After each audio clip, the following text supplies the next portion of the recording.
Bugünkü mövzumuz ərazi bütövlüyümüzə yeni qəsdlər, torpaqlarımız bölüşdürülür. Azərbaycanın şimalının Rusiya tərəfindən yenidən işğalı Ermənistanın respublikaya qarşı ərazi iddialarını daha da qüvvətləndirdi.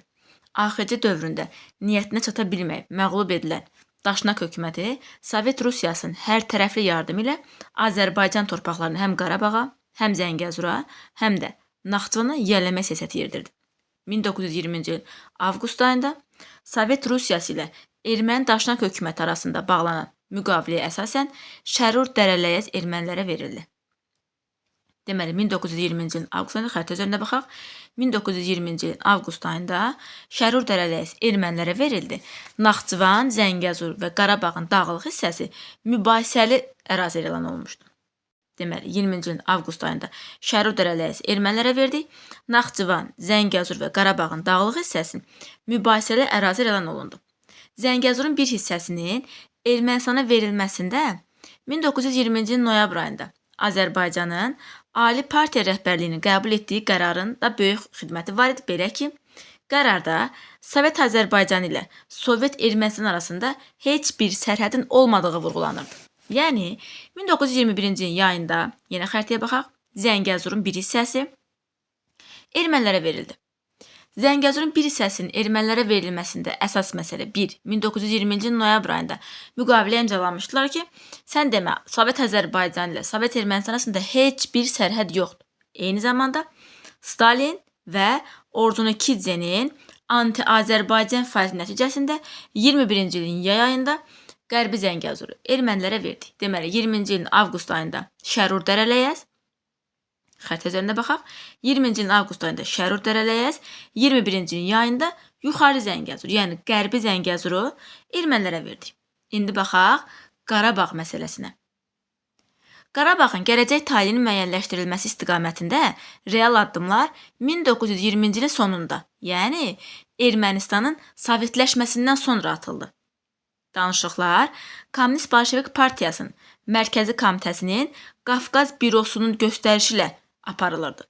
Qafqaz Bürosu 21-ci ilin iyul ayının 5-də qərar verir ki, Dağlıq Qarabağ Azərbaycan SSR-in tərkibində qalsın, paytaxtı Şuşa olmaqla muxtariyyət verilsin. Deməli, 21 iyul ayının 5-də Dağlıq Qarabağ Azərbaycan tərkibində muxtar vilayət olsun, mərkəzi Şuşa olsun. Lakin deyir ki, bundan sonra əsas diqqət ZSFSR-in və SSR-nin yaranmasına ayrıldığına görə bu qərarın icrası bir qədər gecikir və 1923-cü il iyul ayının 7-sində Dağlıq Qarabağ Muxtar Vilayəti yaradılır. 1923 7 iyul. Deməli, 20-ci il sonunda Ermənistan sovetləşdikdən sonra Qarabağın taleyi ilə bağlı məsələlər getməyə başladı. 21-ci ilin iyul ayının 5-də Qafqaz Bürosu qərar verdi ki, Azərbaycan tərkibində muxtar vilayət olsun, mərkəzi Şuşa olsun. Lakin baş ZSFSR və SSR-in yaradılmasına qarşıdığına görə məsələnin icrası bir qədər gecikir. 1923-cü ilin 7 iyulunda Azərbaycan SSR MİK-in, yəni Mərkəzi İdarə Komitəsinin Dağlıq Qarabağ Muxtar Vilayətinin təşkili haqqında dekret verdi. Bu, Qarabağ torpaqlarının parçalanmasına və gələcəkdə bu əraziyə Ermənistanın yenidən iddia irəli sürməsinə şərait yaratdı. Lakin tarixi Azərbaycan əraziləri hesabına yaradılan Sovet Ermənistanda yaşayan 100 minlərlə Azərbaycanlı üçün analoji addımlar atılmadı. Deməli, 23-cü il 7 iyulunda Azərbaycan SSR-in tərkibində Azərbaycan SSR-in MİK-in qərarı ilə, yəni Mərkəzi İdarə Komitəsinin qərarı ilə Dağlıq Qarabağ Muxtar Vilayəti yaradıldı. Deməli, 21 iyulun 5-dəki qərarı Qafqaz Bürosu vermişdi. 23-7 iyuldakı qərarı Azərbaycan SSR MİK vermişdi. Dağlıq Qarabağ Muxtar Vilayəti yaradılsın, mərkəz olsun Xankəndi, lakin az sonra ermənilər Xankəndin adını dəyişərək Stepan Şamyan adı ilə bağlı Stepanaket adlandırırlar. Yəni, Stepanın adı ilə bağlı Stepanaket adlandırırlar. Dağlıq Qarabağ məsələsinin Azərbaycanın yox, ermənilərin xeyrinə həll edilməsində əsas məsələlər bir Azərbaycan kommunistlərinin qətiyyətsizliyidir, bir Moskvanın təzyiqi və bəzən hər iki tərəfi ermənilərin təmsil eləməsi idi. Kommunist Partiyasının rəhbər orqanlarında xeyli sayda bolşevik cildinə girmiş erməni millətçiləri, Elona görə də Qarabağ münaqişəsinin əsası qoyuldu. Qarabağ torpaqlarının parçalanmasına gələcəkdə ermənilərin burada separatlıq fəaliyyətinə və Ermənistanın yenidən iddia sürməsinə şərait yaratdı. Dağlıq Qarabağ Muxtar Vilayətinin yaradılması ilə 23-7 iyul. Deməli, 20 avqust Şərur Dərəliyəz, 21-in yayı Zəngəzur, 21 iyulun 5-i Qafqaz Bürosu qərar verdi ki, Dağlıq Qarabağ Azərbaycanın tərkibində Muxtar Vilayət olsun, mərkəzi Şuşa olsun. Lakin onu həyata keçirə bilmədilər. 23-cü ilin 7 iyulunda Dağlıq Qarabağ Muxtar Vilayəti yaradıldı. Azərbaycan SSR MİK-in qərarı ilə mərkəz oldu Xankəndi, lakin az sonra ad dəyişdirildi Stepanakert.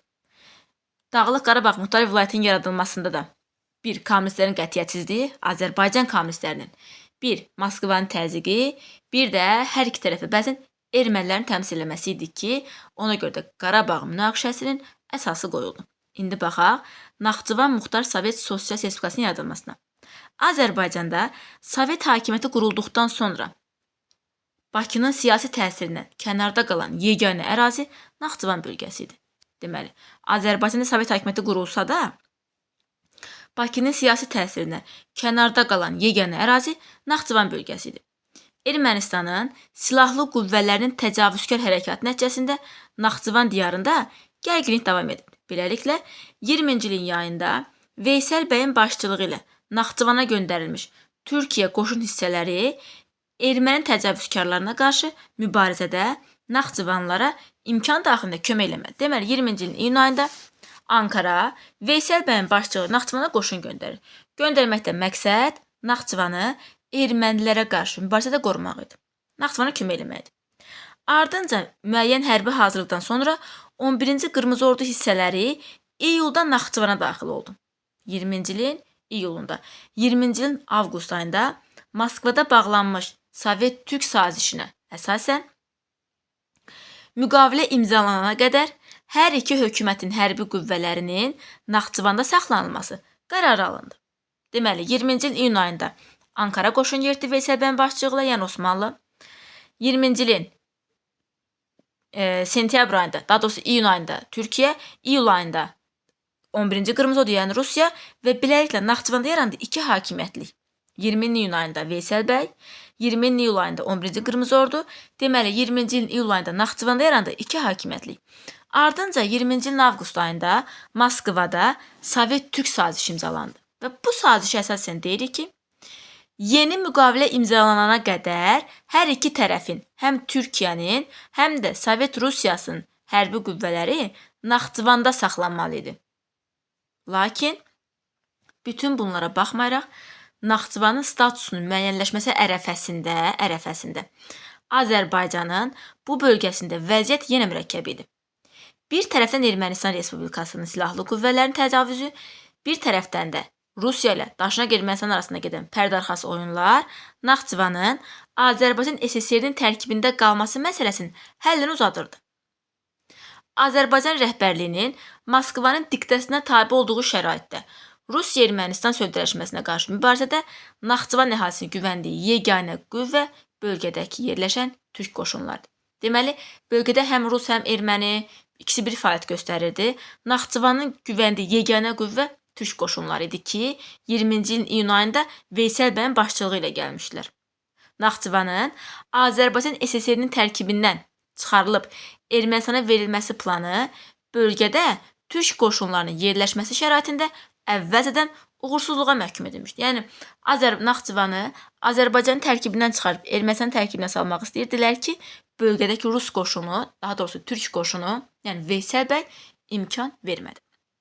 1921-ci il mart ayının 16-sında RSFSR ilə Türkiyə arasında 1921 martın 16-sında RSFSR ilə Türkiyə arasında Moskvada imzalanmış dostluq müqaviləsinə əsasən Naxçıvan vilayəti Azərbaycanın qəyyumluğu altında muxtar ərazi olurdu.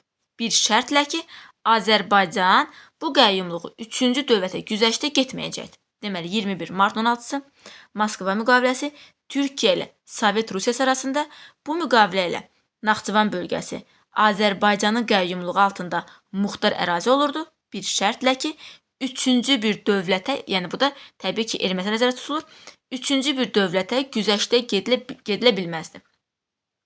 Naxçıvanın Azərbaycan himayəsi altında muxtar ərazi statusu RSFSR-in iştirakı ilə Azərbaycan, Gürcüstan, Ermənistan və Türkiyə arasında 21-ci il oktyabr ayının 13-də Qarsda bağlanmış dostluq müqaviləsi də təsdiq etdi.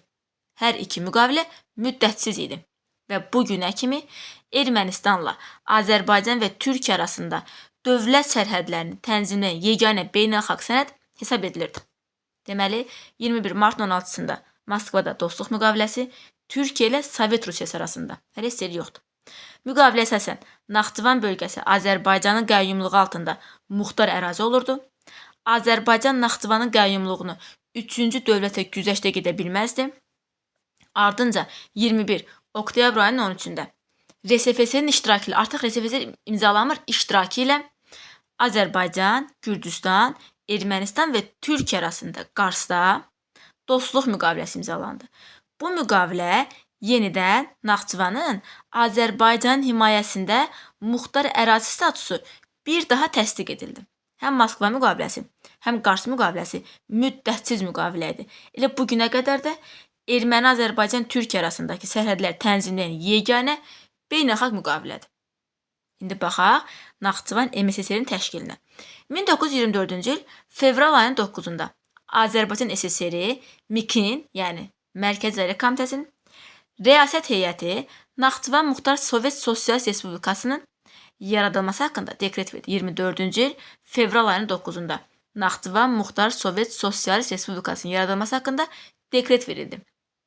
Beləliklə, Naxçıvan məsələsinin Azərbaycanın xeyrinə həll edilməsində Türkiyənin inkar edilməz rolu oldu. Lakin sonralar Zəngəzurun bir parçasının itirilməsi nəticəsində, deməli, 24-cü il fevral ayının 9-dan sonra bir daha da yenidən Zəngəzurun bir hissəsinin, bu dəfə də şərqinin itirilməsi nəticəsində Naxçıvan ərazi baxımından Azərbaycanın əsas hissəsindən ayrı salındı. Və bu, gələcəkdə Azərbaycan SSR ilə Ermənistan SSR arasında yeni ərazi problemlərinin meydana çıxmasının təməlini qoydu. Nəticədə 1929-cu ildə Zaqafqaziya MİK-in qərarı ilə, yəni Zaqafqaziya MİK-də ZSFSR MİK nəzərdə tutulur. Yəni bilirik ki, 1922-ci dekabr ayının 10-da ZSFSR yaranmışdı. Qanunverici orqanı MİK idi. Mərkəzi İdarə Komitəsi. Bu dəfə də 29-cu ildə ZSFSR MİK-in qərarı ilə Moskva və Qars müqavilələrinə zidd olaraq Naxçıvan Muxtar Sovet Sosialist Respublikasının sərhədləri dəyişdirildi. 657 kilometr ərazi Ermənistana verildi. Deməli, həm Zəngəzurun bir hissəsi verilir, Naxçıvan Azərbaycandan ayrı salınır. Eyni zamanda ZSFSR MİK-in qərarı ilə 657 kvadrat kilometr ərazi Ermənistan SSR-yə verilir. Hələ bundan başqa da 20-ci əsrin 20-ci illərində Ermənistan SSR ilə yaylaqlar və sudan istifadə hüququ zəminində yaranmış sərhəd mübahisələrinə görə Azərbaycan SSR-i Qazax və Cəbrayıl qəzalarının bir sıra torpaqlarında ermənilərə verdi. Deməli, 20-ci əsrin 20-ci illərində Ermənistan SSR ilə yaylaqlar və sudan istifadə hüququ zəminində yaranmış sərhəd mübahisələrinə görə Azərbaycan həm Qazaxdan, həm də Cəbrayıl qəzalarının bir sıra torpaqlarını ermənilərə vermişdi. İndi baxaq Gürcüstanla mübahisəli məsələlərimizə. Ermənistandan fərqli olaraq Azərbaycanın Gürcüstanla ərazi mübahisələri qanlı toqquşmalara, iri miqyaslı hərbi əməliyyatlara səbəb olmamışdı. Yəni, Ermənistandan fərqli olaraq Gürcüstanda qanlı toqquşmalar, iri miqyaslı hərbi əməliyyatlara səbəb olmamışdı. Respublikalar arasında əsas mübahisəli ərazi Zaqatala idi. Zaqatala mahalının hansı dövlətə mənsubluğu məsələsi öz qəti həllini yalnız Gürcüstanın sovetləşməsindən sonra tapdı. Beləliklə, 21-ci ildə respublikalar arasında bağlanmış sazişə əsasən Gürcüstan dairəsində olan bütün iddialarından əl çəkdi. Deməli, Gürcüstan Zaqatala dairəsində olan bütün iddialarından əl çəkdi 1921-ci ildə. Sözügedən münaqişənin, yəni Zaqatala məsələsinin həllində bəzi amillər mühüm rol oynamışdı. Belə ki, Zaqatala dairəsi əhalisinin mütləq əksəriyyətinin 92-95%-nin müsəlman olması və qəti şəkildə Azərbaycanın tərkibində yaşamaq iradəsini ortaya qoyması onun Azərbaycanın tərkibində qalmasında həlledici amil idi. Deməli, 21-ci ildə Gürcüstan Zaqatala olan bütün iddialarından əl çəkdi. Zaqatala Azərbaycana verildi. Çünki əhalinin 92-95% müsəlman idi. Bir də əhali Azərbaycan tərkibində qalmaq istəyirdi. Lakin bütün bunlara baxmayaraq, əvvəllər Zaqatala dairəsinə məxsus olan əkin və otlaq sahələrinin bir hissəsi bir qədər sonra Gürcüstanın Sığnaq qəzasına verildi. Deməli, Zaqatala dairəsinə məxsus olan bir sıra əkin və otlaq sahələri Gürcüstanın Sığnaq qəzasına verildi. Həmçinin Qarayazın yuxarı hissəsi də inzibati baxımından Gürcüstana birləşdirildi. Deməli, Qarayaz iki hissəyə bölündü. Yuxarısı Gürcüstana, aşağı Qarayazı Azərbaycana verildi. AXC ilə Gürcüstan hökuməti arasında 18-20-ci illərdə mübahisəli ərazi elan olmuş Borçalı mahalı Gürcüstan və Ermənistan arasında bölüşdürüldü. Deməli, Gürcüstan və Ermənistan arasında Borçalı 1920-ci ildə 20-ci illərdə bölüşdürülmüşdü. Beləliklə, 20-30-cu illərdə Sovet milli siyasəti adı altında Azərbaycan xalqının iradəsinə zidd olaraq AXC-də miras qalmış tarixi torpaqların xeyli hissəsi Ermənistana və Gürcüstana verildi. İrəvan şəhəri və onun ətrafındakı torpaqların hesabına Ermənistan adlı dövlətin yaradılması azmış kimi Moskvanın birbaşa müdaxiləsi və beyinləri beynəlmillətçilik ideyaları ilə dumanlanmış Azərbaycan bolşeviklərinin fərsizlik ucbatından tarixi Azərbaycan ərazisinin xeyli hissəsi qonşu respublikalara bağışlandı. Bu proses sonraki dövrlərdə də davam edəcək. Yəni bilirik ki, İrəvan ermənilərə vermişdi 1918 mayın 29-unda. İndi xəritə üzərində baxaq. Deməli, dedik ki, Şərur Dərələzi ermənilərə verdik 1920-ci ilin avqust ayında. Dəqiq xəritəni tapın, bəli. Deməli, Şərur Dərələzi ermənilərə verdik 20-ci ilin avqust ayında. Zəngəzurun yuxarı hissəsini verdik 21-ci ilin yayında. Zəngəzurun bir hissəsini verdik 24-cü ildən sonra. Bununla da Zəngəzur tamamilə ermənilərə gedir deyə Naxçıvan Azərbaycandan ayrı düşür. Qarayaz, yəni bu bölgəni gürcülərlə bölmüşdük. Borçalı ermənilərlə gürcülər arasında bölündü. Zaqatalanın bir hissəsi Sığnaq qəzasına verildi. Deməli, baxın, Sığnaq qəzası, yəni burada həm də Qarayazıdır. Sığnaq qəzasına verildi. Borçalı Ermənistanla gürcülər arasında bölündü. Baxın, artıq Zəngəzur ermənilərə verildi deyə sərhədlər aralandı və Naxçıvan Azərbaycandan ayrı düşdü.